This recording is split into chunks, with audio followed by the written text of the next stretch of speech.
Meus irmãos e minhas irmãs, vamos elevar os nossos pensamentos a Deus, o nosso Pai de infinita bondade, misericórdia, justiça e, sobretudo, amor. A Jesus, o nosso amado Mestre, agradecendo a presença dos amigos espirituais da Falange de Bezerra de Menezes e Francisco de Assis, dirigentes da nossa casa, as Samaritanas. O nosso carinho, o nosso abraço aos irmãos do Grupo Espírita João Evangelista, de Ouro Branco. Vamos, neste momento, fazendo uma reflexão, pedindo a Jesus que nos oriente, fortifique os nossos propósitos de continuar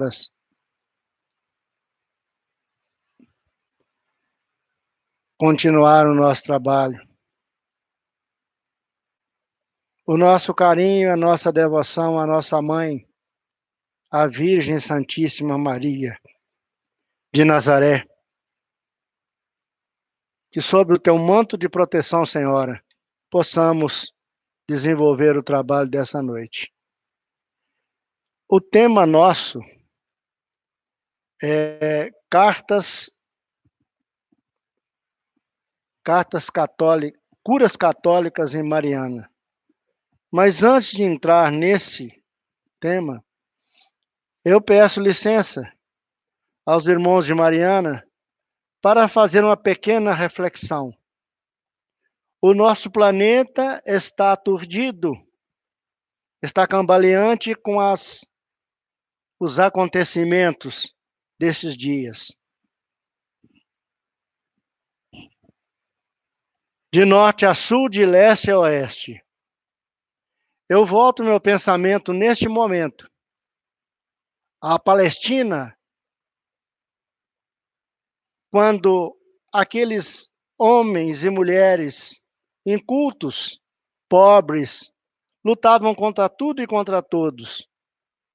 Quando o mensageiro divino começou a viver junto com eles, a participar da vida cotidiana deles.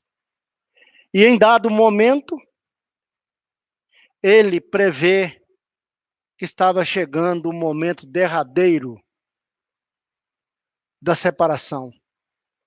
Imaginemos o tamanho da aflição dos desnorteamentos que ficaram. Mas aí, num desses momentos, ele tem mais uma profecia que o apóstolo João registra no seu Evangelho, capítulo 14. Se me amais, guardais os meus ensinamentos, e eu rogarei ao Pai, e ele vos enviará um outro Consolador, que ficará convosco eternamente, e vos fará relembrar tudo aquilo que eu vos tenho dito. O Consolador, na língua hebraica, é o Paráclito, o Paracleto, o Auxiliador, o Esclarecedor, o Consolador. E para nós, espírita, qual é o maior consolo, senão a doutrina dos espíritos? Queridos irmãos e irmãs espíritas, leiamos a pergunta 728 do Livro dos Espíritos, que fala sobre a lei de destruição. Não que com isso vamos sorrir para todo mundo, vamos sentir felizes, mas não sentiremos desamparados, não sentiremos falta de coragem para continuar a nossa luta. E se tivermos que passar por essas dificuldades naturais da vida, qual de nós que está preparado para enterrar o seu pai, a sua mãe ou um filho? De certo, ninguém. Mas se o fizer, lembremos as sábias palavras de Allan Kardec. Sepultar um coração que se ama é despedaçar o nosso e continuar vivendo. Portanto, estudemos o Consolador, e que do Consolador virá a coragem que nos falta no momento. Eu agradeço por esse breve comentário do Livro dos Espíritos do Consolador. Vamos então às curas católicas em Mariana. Elas, para nós, têm um caráter centralizador em José Silvério Horta, Monsenhor Horta, Padre Horta, Irmão Horta, e que carinhosamente nós demos uma nova alcunha de o Curadares Marianense. Então, quem foi esse Curadares? Um rápido esclarecimento. Curadares, cura no sentido clerical, significa vigário paroquial ou de uma aldeia. Ales era uma pequena localidade, hoje ainda pequena cidade da França. Assim ficou conhecido São João Batista Maria Vianney, nascido em 1786 e falecido em 1859. Missionário que converteu a comunidade Ares na França ao catolicismo. Ora, Monsenhor não converteu a igreja marianense, mas o que eu achei em comum entre ambos é a dedicação à igreja e à caridade como prática maior. Por isso passamos a chamá-lo de Curadares. Estava posta sobre a terra uma escada, cujo topo chegava aos céus, e eis que os anjos de Deus desciam e subiam por ela. Gênesis capítulo 18, versículo 12. É chamado o sonho de Jacó.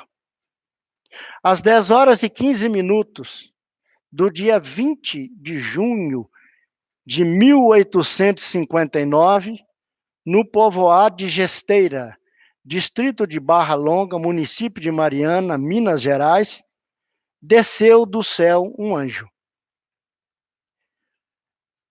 José Silvério Horta, Padre Horta, Irmão Horta. Para nós agora, o Curadares Marianense. Às 21h do dia 23 de março de 1933, portanto, segunda-feira, vai completar 87 anos quando retornou aos céus, foram 74 anos de exemplo vivo do amor de Deus na terra. Sacerdote, teólogo, poliglota e missionário, nas mãos os livros, no pensamento a fé, conforme os ensinamentos da Igreja Católica, cuja obediência era exemplar, e nas ações a caridade incondicional. Culto sábio, bondoso e humilde, verdadeiramente um santo. E aí nós ficamos a nos questionar como Mariana, do século XIX, formar um homem poliglota. Falava francês e inglês fluentemente. Ele era filho de uma família que tinha recursos para isso. O senhor José Caetano Ramos Horta e dona Jacinta Gomes de Figueiredo Horta.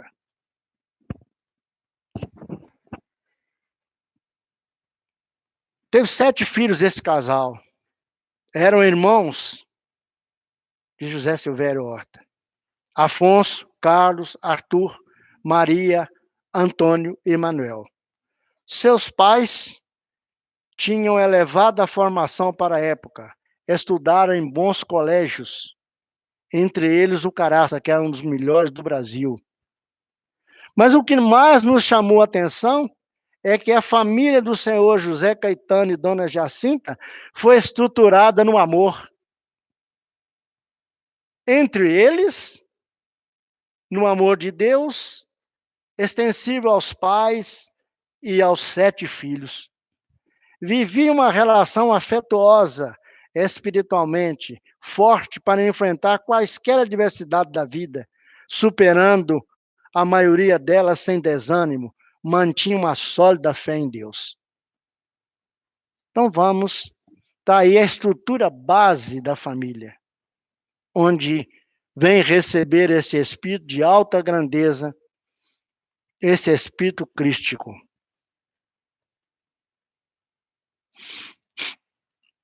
José Silvério Horta, homem ou anjo? Porque para nós espíritas é uma das últimas categorias do espírito humano, é a angelitude. Os anjos são servidores diretos de Deus. Portanto, são espíritos puros. Contra isso também, a fé raciocinada nos mostra, se ele é um anjo, era um anjo, tornou-se puro, para nós não existe anjo decaído. Se decaiu, é porque não era anjo. Era uma simbiose perfeita. Uma linha tênue separava o homem do angelical. Harmonicamente viveu todas as experiências fisiológicas estabelecidas em seu plano reencarnatório, sem que isso causasse conflitos ou restringisse o seu livre-arbítrio. Mais um espírito das esferas superiores que a Terra veio para ensinar-nos pelo exemplo do amor a Deus na pessoa do próximo. Biologicamente, era semelhante a todo mamífero da espécie Homo sapiens, de postura vertical, dotado de inteligência, de linguagem articulada do sexo masculino. E como todo espírito superior que passa principalmente pelo sexo masculino, é tentado nas suas 2 principais formas de trabalho. José Silvério Horta foi tentado pela riqueza e pelo sexo. Mas tentado pelo sexo é. Enquanto padre, ele desenvolveu a ideia de que a pessoa que se arrependesse dos seus pecados na última hora, sua alma seria salva e ele iria para o céu. Esse era o ensinamento da igreja que ele fazia questão de ser fiel. Certa vez bate na sua casa, à noite, lá pelas tantas, uma pessoa dizendo que uma mulher, numa daquelas zonas boêmias, estava para morrer e precisava de confessar. O Monsenhor Horta olhou para um lado e para o outro, não viu ninguém, pegou o evangelho e disse: quem está com Jesus não precisa de melhor companhia. Dirigiu-se ao local. É uma casa antiga, até hoje, existente em Mariana. Quando ele chegou, na porta tinha uma outra mulher parada. Ele perguntou: a dona fulana de tal estava? Esse era um tratamento que ele dava a todas as pessoas. Senhor, senhora, dona. Não tinha diferença para ele. Ela está lá no outro, lá naquele quarto dos fundos. Ele foi caminhando para lá. Quando lá chegou, ele viu a porta bater por trás. Quando ele olha, a mulher estava deitada, nua, debaixo de um lençol. E quando ela o vê, ela puxa o lençol e caminha para o lado dele. Aí ele diz assim, escrito nos seus relatos pessoais: a primeira vez na vida que eu tive cólera, eu, como leitor e escritor dele, pensei, deve ter batido nela. Não. Ele chutou a porta e arrancou a tramela. A mulher deu um grito, caiu para trás e ficou 15 dias em coma, até que Monsorota voltasse lá e a abençoasse. Ela, arrependida do feito, claro que ele não cita o nome, mas além de deixar a vida de prostituta, foi uma grande trabalhadora dele. Mas como é que teria sido esse seu sacerdócio? O menino, José Silvério, tinha uma habilidade rara em pintura e desenho. Certa vez, o arcebispo, Dom Antônio, foi à sua casa e viu que ele desenhava muito bem e pediu a ele que desenhasse um retrato seu. Ele desenhou o retrato do bispo. E o bispo ficou tão impactado com aquele desenho que disse para ele: menino, eu vou te levar para a Europa para você estudar na Itália pintura. Isso será custeado pela arquidiocese. Ele falou: não precisa disso, eminência. Porque o que eu mais desejo na vida é de ser padre. Pronto. Estava feito o casamento perfeito, sem gastar um centavo. Aí começa a perseguição a este espírito. É por isso que o nosso livro chama Monsorota entre Deus e o demônio. Entre espíritos, porque para nós demônio significa espírito, vem do daimon. Espírito bons ou espírito ruins? Tanto é que no livro tem um capítulo que nós escrevemos chamado Monsorota e o demônio bom. O arcebispo leva no seminário menor em Mariana para ele assumir as suas tarefas como estudante. Chega por volta de 9h30, 10 horas da manhã, apresenta o senhor e o senhor fala: espera aí. E vai passando o tempo. Meio-dia, 1h, 2h da tarde, 3h, 5h da tarde, 8h da noite. Qualquer outra pessoa ficaria com raiva. Ele começa a rezar o terço. Tira o terço e começa a rezar. Aí o senhor volta e fala assim: mas e meu alojamento? Mas você está aqui até agora? Ele falou: estou esperando o senhor. E esse senhor o colocou num quarto escuro, cama toda suja, sem um guarda-roupa. Ele, sem reclamar, passa a noite ali e continua o seu trabalho. E aí se desenvolve, passando um tempo, esse senhor pede perdão e torna-se, começou a destacar-se no movimento clerical e, consequentemente, a causar ciúmes, invejas. Por quê? Ele percebeu, sem que ninguém mandasse, ele percebeu no quesito higiene. Então, o que ele fez? Esperava todo mundo ir deitar e, escondido, ele arrumava a cozinha e a cozinha saía no dia seguinte impecável, e que surpreendia o arcebispo. Eu estou trazendo essa informação porque não existe espírito superior que seja arrogante. A humildade é base fundamental de todos os espíritos superiores. Porque Francisco Cândido Xavier foi considerado o brasileiro do século. Com todo o amor e com todo o carinho que eu tenho à doutrina espírita, não é por ser espírita.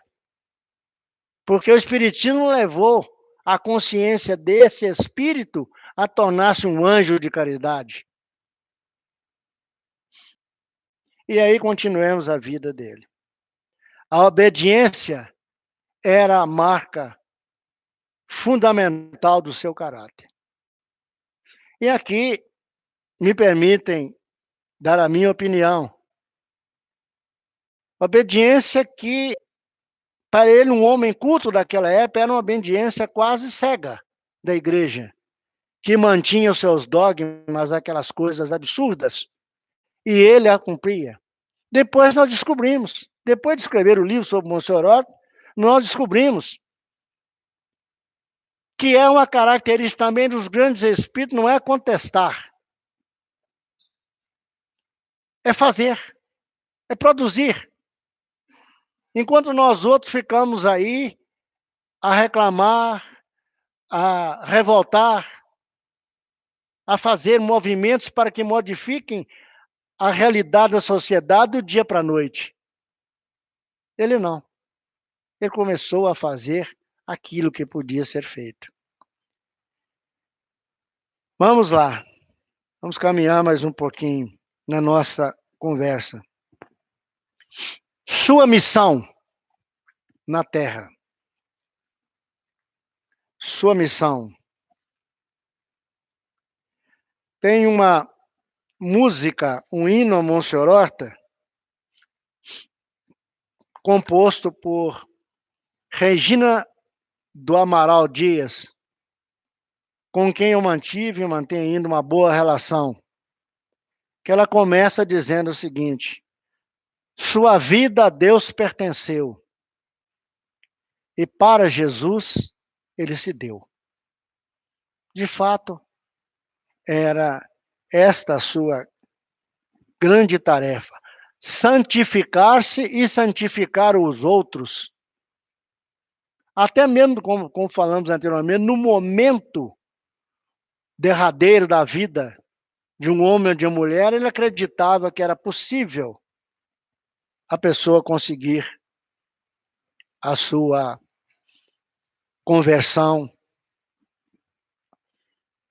Monsenhor Horta não foi apenas um grande padre da região de Mariana.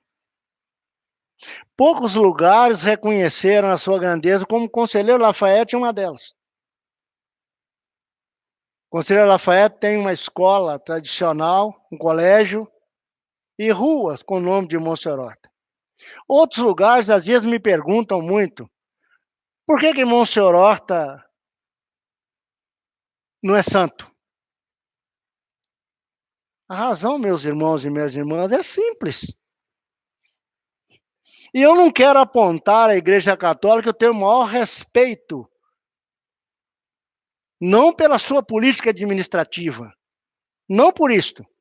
Da mesma forma que hoje eu tenho respeito, amor e carinho pelo Espiritismo, muitos setores da cúpula do Espiritismo, eu não concordo com eles. Da mesma forma, é porque não se fala muito dos nossos, principalmente na nossa região, em Eurípides Barçanufo, um dos maiores médiuns do mundo. Monsenhor Horta não tinha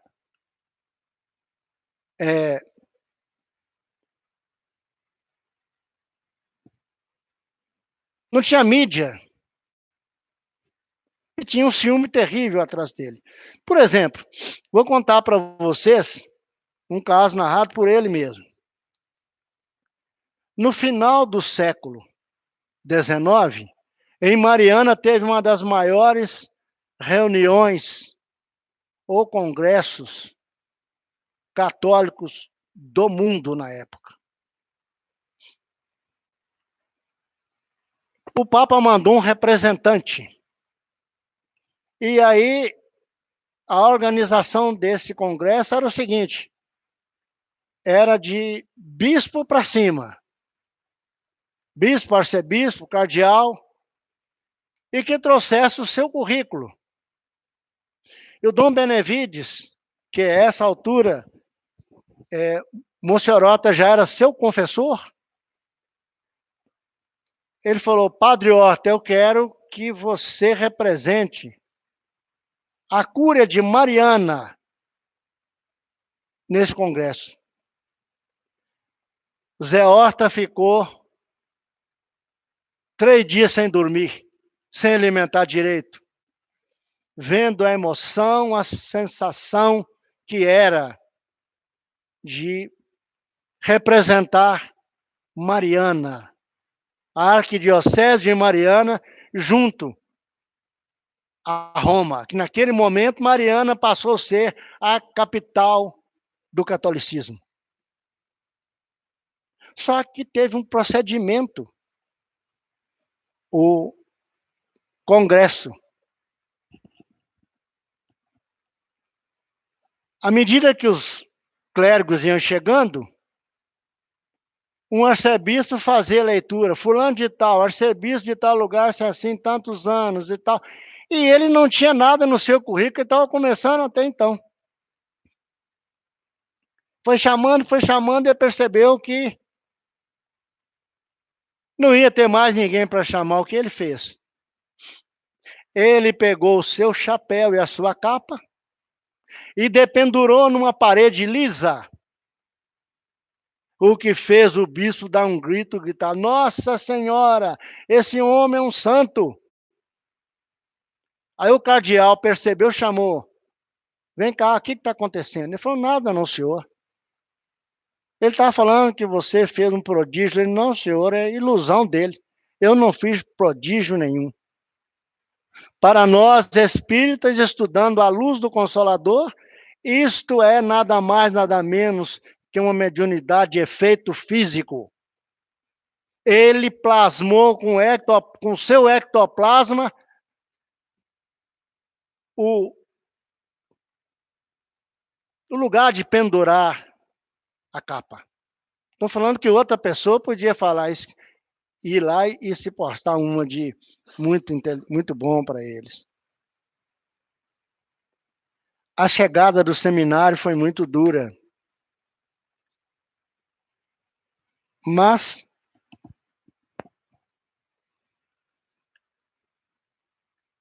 mantinham certo controle, sobretudo na cura. A religião católica, como é o título, fez e faz muitas coisas. Não é só a religião católica. Os neopentecostais, os umbandistas, o pessoal da Quimbanda, do Candomblé, porque a cura para nós espíritas, ela parte de fatores importantes de desprendimento do fluido que nós chamamos de ectoplasma. E aí, o Senhor da vida não disse que só A, B ou C que pode fazer cura. Quantas curas nós vimos disso?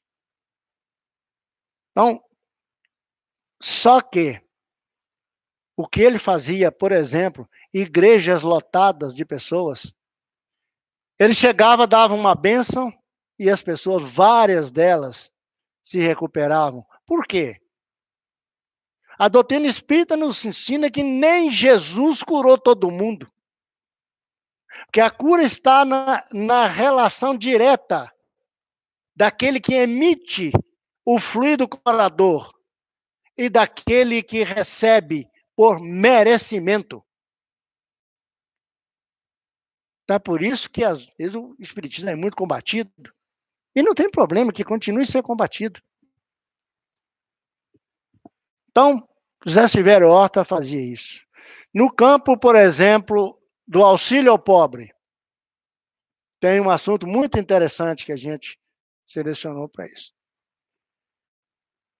Ele tomava dinheiro emprestado, porque o dinheiro que ele ganhava da paróquia, a tonsura, desculpa, tonsura, o dinheiro que ele ganhava com mensalidade. E o que me fez, por exemplo, eu falo abertamente hoje, tenho coragem de assumir isso. Criticava muito a questão dos padres ser assalariado, dos pastores. Não. Tem necessidade. Para aqueles que têm dedicação plena ao seu exercício de sacerdócio, ele tem que ganhar alguma coisa, quem vai sustentá-lo? Agora, se o sujeito vai roubar da igreja, isso não é problema nosso. José Silvério Horta fazia isso. Mas só que o que ele ganhava era pouco, porque ele ajudava a sustentar o seu irmão que estava estudando e pedia dinheiro emprestado. Pedia dinheiro emprestado para comprar cesta básica. E as pessoas ficavam com vergonha de cobrar Monsenhor. Está devendo aqui tem 3 meses, imaginem só. E certa vez um desse comerciante mais ferrenho cercou ele na porta. E aí? Hoje é domingo, eu vim cá receber. Falou, não, olha, sem falta, segunda-feira eu te pago. E foi para a missa. Até outro padre que celebrava. Ele orando, ele falou, meu Deus, como é que eu vou fazer para pagar? Eu falei com ele segunda-feira. Mas eu não tenho um tostão. Como é que eu vou fazer? Passou, atendeu as pessoas, deu a bênção em quem queria dar e tal. Quando ele chegou em casa, a sua ajudante diz assim, Monsenhor, teve um senhor idoso procurando o senhor aqui, mas o senhor não estava. E deixou esse envelope. E no envelope estava escrito assim, para o Monsenhor Horta, fazer o que ele quiser. A dívida na venda, no armazém, era 200 contos de réis. Dentro do envelope tinha 400 contos de réis. Aí ele perguntou, quem deixou? Ela falou, não, foi fulano e tal. Ele procurou indagar quem é que era. Perguntou umas 3 ou 4 pessoas e falou assim, Jesus seja louvado, eu sei quem deixou isso. Sabia que era um homem que ajudava, que esse homem já tinha morrido há muito tempo. Então, esses fenômenos na vida dele era muito comum. Muito comum. Desde que,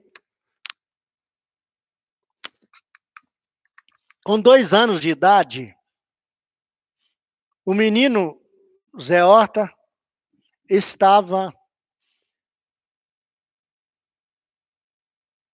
na horta da sua casa, empurrado no carrinho pela sua ama. Chamava-se ama seca. Ama seca, para aqueles que não sabem, é aquela ama que dá a mamadeira, não é amamentado no peito. E de repente essa mulher viu uma cobra coral entrar no meio das pernas do menino. E ela gritou, valei-me Nossa Senhora! E a cobra foi embora. Agora nós perguntamos, cobra não houve. Passou um tempo. Ele já padre, teve necessidade de ir ao banheiro, porque padre também faz necessidade física, não é isso? Fisiológica, né? 1 e 2, não é isso? Ele deu vontade de fazer, mas como é que é? Ele ficou com vergonha de perguntar onde que tinha o banheiro. Nem em casa nenhuma tinha banheiro. Isso era em Cachoeira do Campo. Ele vai atrás do cemitério. Chega lá quando ele está fazendo a sua necessidade, no momento mais crítico, com a roupa arriada, aparece um cão labrador, peludo, boquiaberto, vociferando, querendo pegar. A única coisa que ele tinha era um terço que a sua mãe lhe dera na sua primeira comunhão. Ele tirou o terço e mostrou para o cachorro foi embora. Passado um tempo, ele vai numa outra casa atender uma velhinha. E a velhinha começou a chover, dorme aqui em casa, monsenhor. Ele dormiu. Aliás, era ainda cônego Horta. Ela colocou ele no quarto. Quando ele fechou a porta, ele viu que tinha um gato angorá muito grande, rosnando para ele, querendo atacá-lo. Ele usa o mesmo expediente. Pega o terço e reza para Nossa Senhora. E o gato sai sem ele abrir a porta. Agora, Monsenhor Horta foi o último clérigo brasileiro a receber o título das mãos do governo.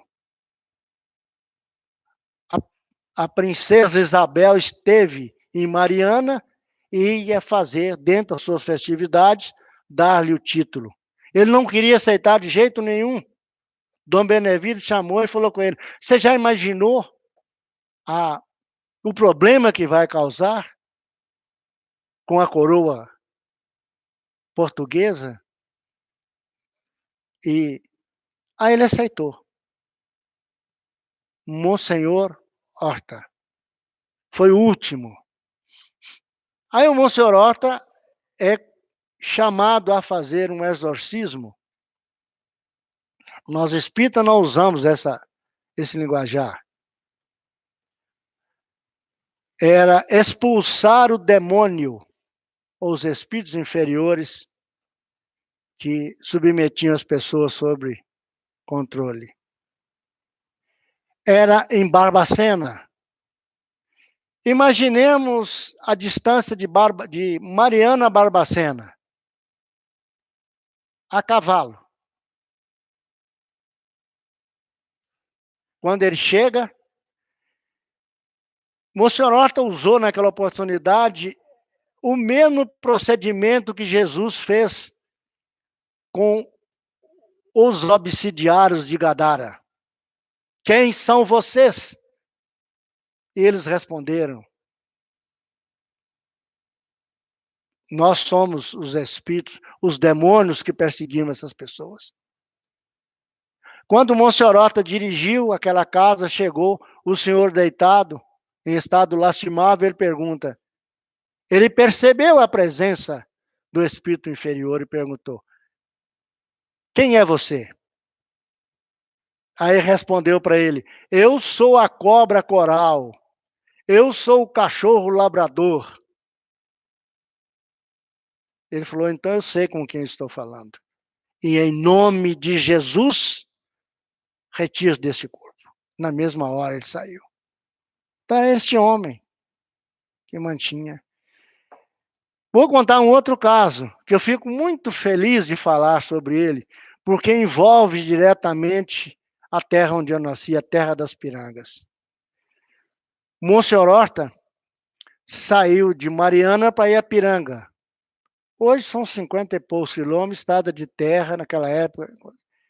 E passando em Santo Antônio do Perapitinga, Bacalhau, tinha uma família que o filho estava desenganado. A mulher vivia às custas desse rapaz, e de repente ele deu uma doença e que ninguém sabia como curar, ainda mais naquela época. E a dona chegou atrasada na encruzilhada onde o Monsenhor Horta ia passar. Ah, que na ocasião, o Monsenhor Horta já está em Piranga uma hora dessa. Como é que ia Piranga? A gente sabe que morou em Piranga, que de Piranga a Bacalhau são 12 quilômetros, mas imagine 12 quilômetros para uma senhora já bem idosa e doente. Então ela ficou ali sabendo que ele viria, ia demorar uns dias. No dia da sua volta, ela ficou sentada lá na beira do caminho esperando ele.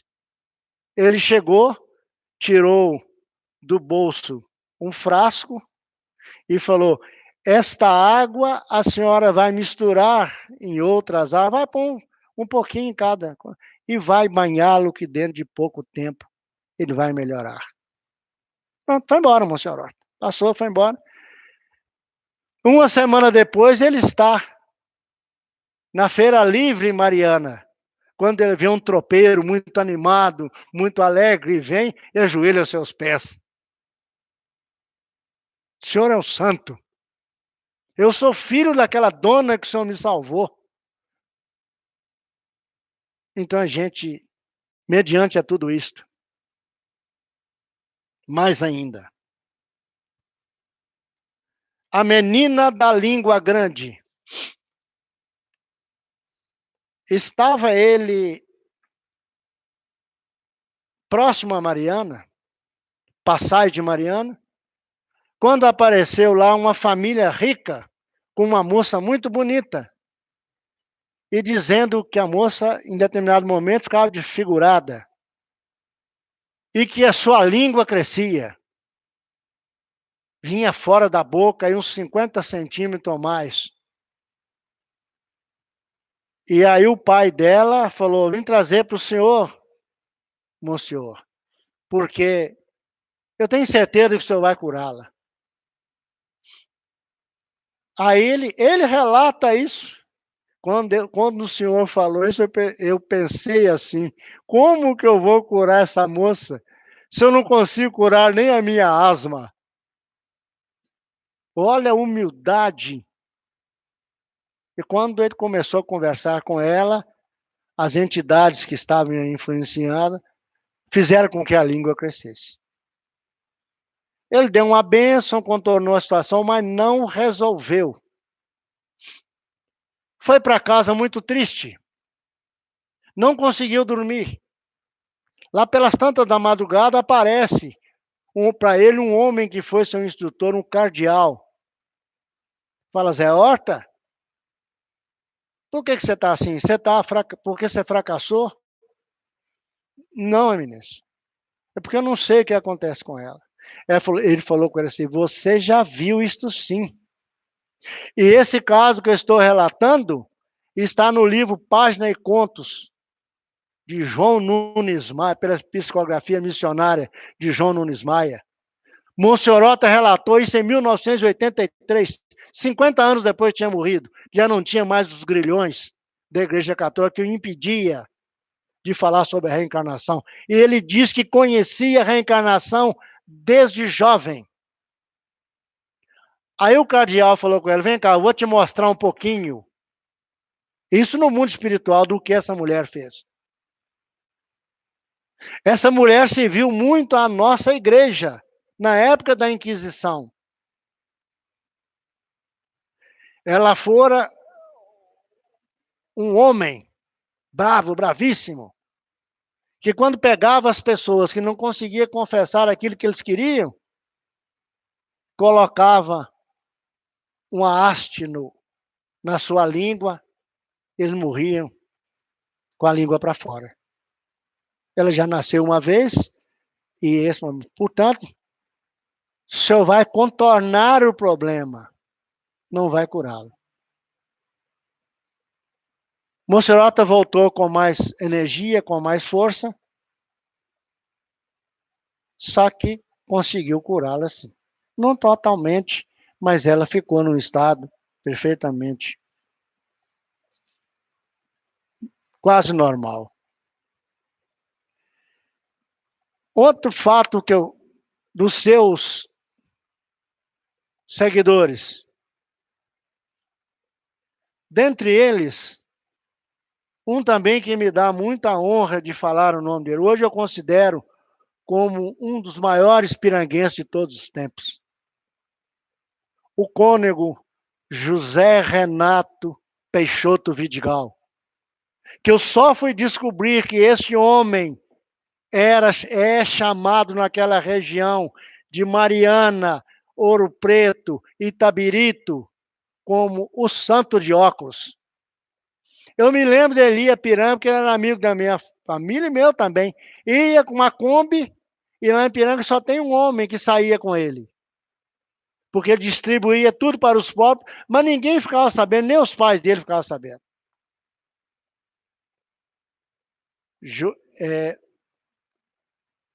Cônego Horta. Mais dois que deram origem ao Cônego Horta. Em São João del Rei tinha uma família de pessoas de relativas posses. A família de Lástio. Vicente de Lástio e Raimundo de Lástio. Resolveram, da noite para o dia, conhecer onde Monsenhor Horta viveu. Dizia o mais velho, Vicente de Lástio, que Monsenhor Horta falava com ele em sonho. E falava mesmo. O menino foi para lá, Monsenhor Horta já tinha morrido. Foi para Mariana, o rapaz foi para Mariana, Foi estudar, tornou-se padre. Levou o irmão também, tornou-se padre. Pela sua história, no dia 20, no dia 20 de julho de 1959, portanto, 100 anos do nascimento de Monsenhor Horta, o arcebispo da época fala com ele: Vicente de Lástio, vou lhe dar um presente. O que é? Eu quero que você celebre a missa solene dos 100 anos de Monsenhor Horta. Ele ficou muito emocionado, imaginem só. E no momento que ele está celebrando a missa, na hora da consagração, que para os católicos é um momento sublime, e nós respeitemos isto, ele eleva a hóstia e diz assim, para e diz, o Divino Espírito Santo está falando comigo que nós devemos desenterrar Monsenhor Horta. Mas desenterrar Monsenhor Horta não é tirar os seus ossos da sepultura. É transformar em obras aquilo que ele planejava. E aí começaram as obras assistenciais, com o primeiro hospital, com o primeiro hospital sendo, cuja primeira verba foi dada na época pelo secretário de governo Tancredo de Almeida Neves. Então, vejam bem esse momento de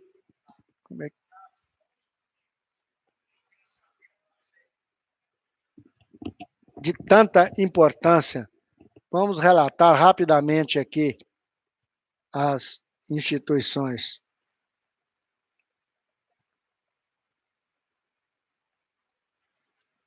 Então, meus queridos, a questão de José Silvério Horta, não, a questão de José Silvério Horta não ter sido canonizado, que eu estou dizendo, porque para mim não faz diferença, ele continua sendo um santo, um homem que teve uma vida santificada.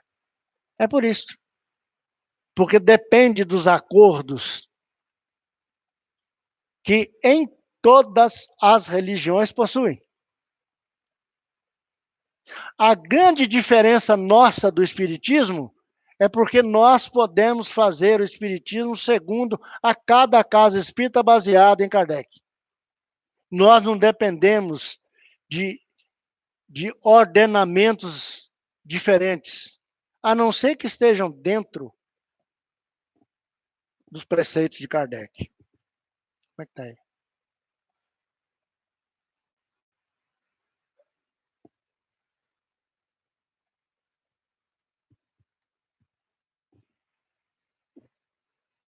Portanto, meus amigos, eu ainda falei há pouco sobre as obras.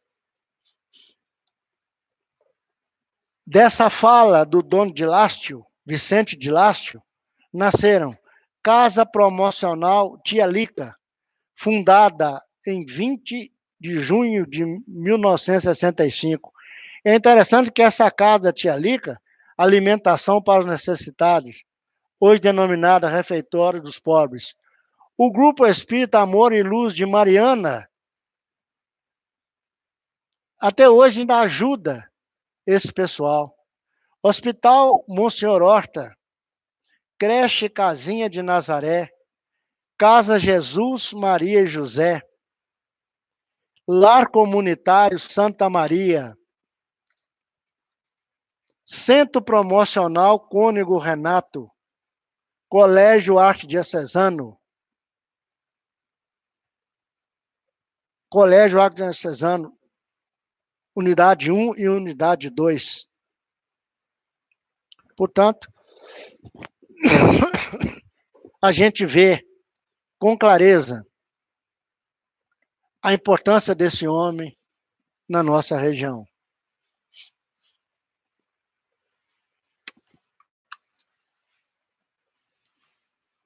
Outro fato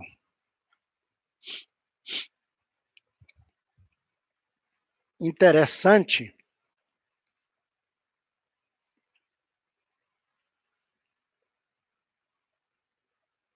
que me perdi.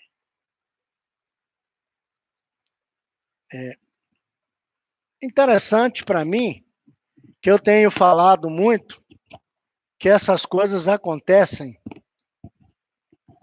porque desde menino que eu ouvia a minha tia contar essas histórias do Monsenhor Horta.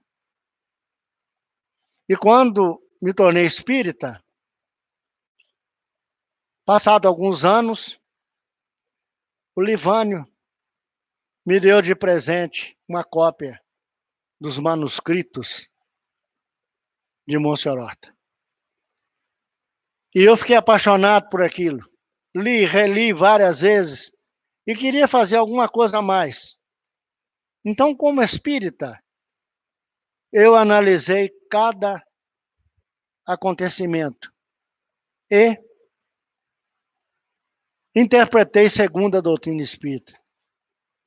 Portanto, o meu irmão e a minha irmã, que não é espírita,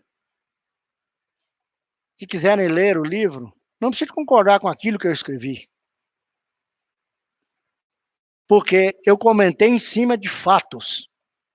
Outro fato que muito nos chamou a atenção foi que no dia do lançamento desse livro, lá em Mariana, a arquidiocese mandou um representante.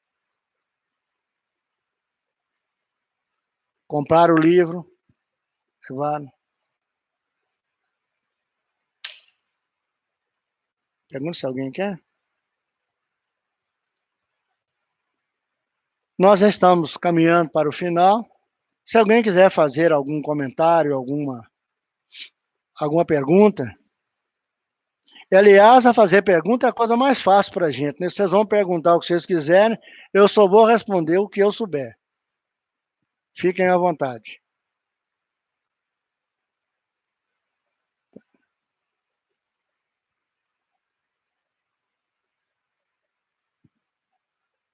Quero mais uma vez agradecer ao amigo Panzera, Júlio Panzera, de Ouro Branco, por essa oportunidade. Ao Arquimedes pela assistência, já há muito tempo que vem nos dando aqui.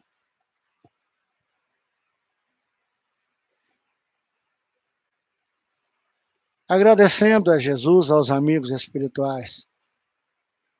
Agradecendo a Monsenhor Horta, que antes de ser lançado esse livro, numa reunião mediúnica em Mariana,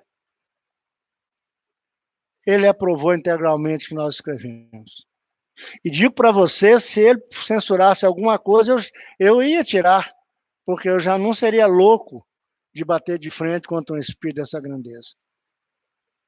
Quando ele mandou um recado para mim, através do Livânio, que estava orando por mim, eu fiquei vários dias também sem dormir direito, porque era um espírito daquela magnitude de orar por mim. Mas nós continuamos o nosso trabalho, agradecendo do fundo do coração, sobretudo esta casa que nos recebe. Dizermos alegre, não, que há 71 anos de existência, nunca essa casa fechou todas as suas atividades. E teve que fazer em defesa do amor, da caridade, para conosco mesmo e para com aqueles que frequentam.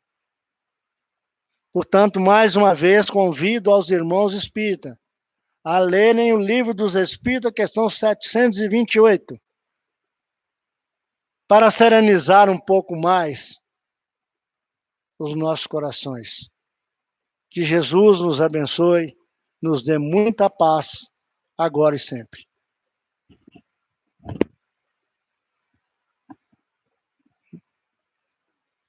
Hein? Uma boa noite para vocês. Que Jesus nos abençoe.